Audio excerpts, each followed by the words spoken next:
Baik, Assalamualaikum warahmatullahi wabarakatuh.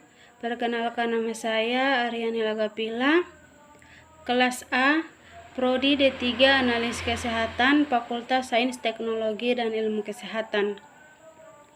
Di sini saya akan memaparkan kembali tentang 3 materi, yaitu hormon, lipid, dan enzim. Yang pertama itu hormon.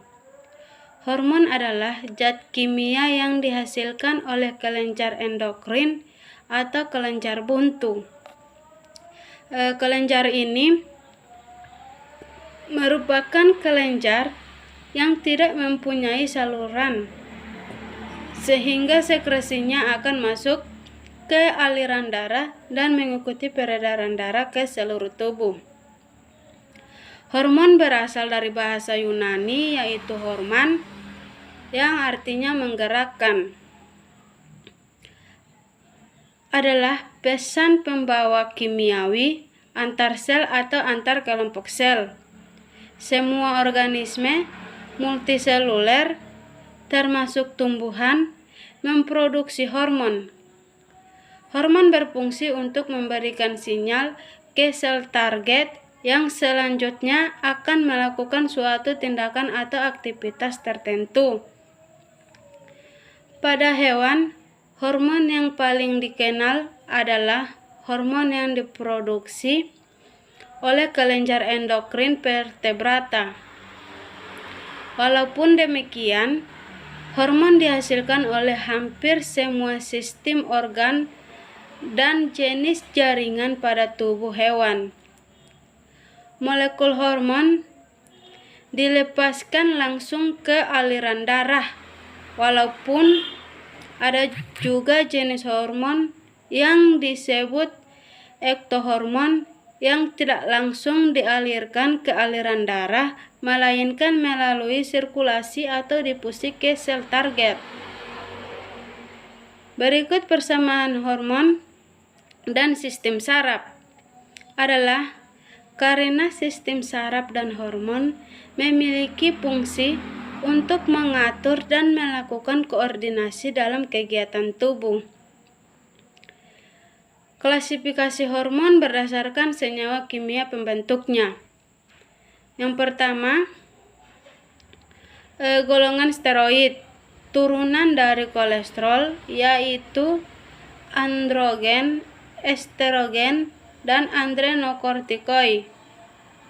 Yang kedua, golongan eikosanoid, asam amino dengan molekul yang kecil, yaitu dari asam arsahidonat.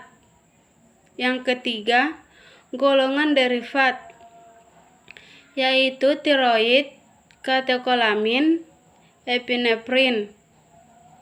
Yang keempat, golongan polipeptida dan protein, yaitu insulin glukagon, GH, TSH, oksitosin, fosforin. Berikut hormon insulin. Hormon insulin adalah hormon alami yang diproduksi oleh pankreas. Insulin berfungsi membantu penyerapan glukosa ke dalam sel-sel tubuh untuk mengendalikan gula darah. Glukosa sendiri biasanya berasal dari makanan yang mengandung karbohidrat dan diubah tubuh menjadi sumber energi utama. Ada pula fungsi insulin. Yang pertama, memerintahkan sel untuk mengambil glukosa dari darah. Yang kedua, mengubah glikogen menjadi glukosa yang dibutuhkan oleh tubuh. Yang ketiga, menyimpan kelebihan glukosa sebagai lemak. Berikut adalah kadar insulin normal dan abnormal. Kadar insulin normal berada di angka kurang 140 mg per desiliter dengan pengambilan darah di pembuluh darah vena. Yang kedua, kadar insulin abnormal berada di angka lebih 200 mg per desiliter dengan pengambilan darah di pembuluh darah pena. Baik, selanjutnya yaitu materi kedua tentang lipid. Lipid berasal dari bahasa Yunani yaitu lipos yang artinya lemak. Sebelum itu kita harus mengetahui apa sih itu lemak. Lemak adalah senyawa organik yang terdapat di alam dan sukar larut dalam air, tetapi mudah larut dalam pelarut organik nonpolar, misalnya hidrokarbon dan ether. Fungsi dari lipid ini yaitu sebagai sumber energi, sebagai penahan panas, membungkus beberapa organ, membantu pengangkutan vitamin, dan menjaga kestabilan tubuh karena dapat dioksidasi menghasilkan energi. Kemudian sifat kimia lipid terdiri dari beberapa, yaitu yang pertama esterifikasi. Esterifikasi ini bertujuan untuk asam-asam lemak bebas dari trigliserida menjadi bentuk ester. Yang kedua, hidrolisis. Hidrolisis dalam reaksi ini, lemak dan minyak akan diubah menjadi asam-asam lemak bebas dan gliserol. Yang ketiga, oksidasi. Oksidasi ini dapat berlangsung bila terjadi kontak antara sejumlah oksigen dengan minyak atau lemak.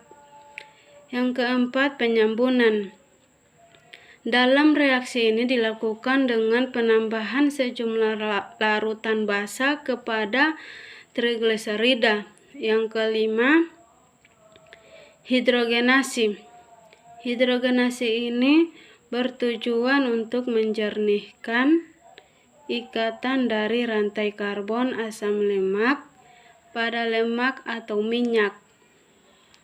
Dan yang terakhir yaitu pembentukan keton. Ini dihasilkan melalui penguraian dengan cara hidrolisis ester. Kemudian lipid mempunyai contoh pemanfaatan di industri. Yang pertama, industri lilin, kosmetik, sabun, karet, dan minyak sawit.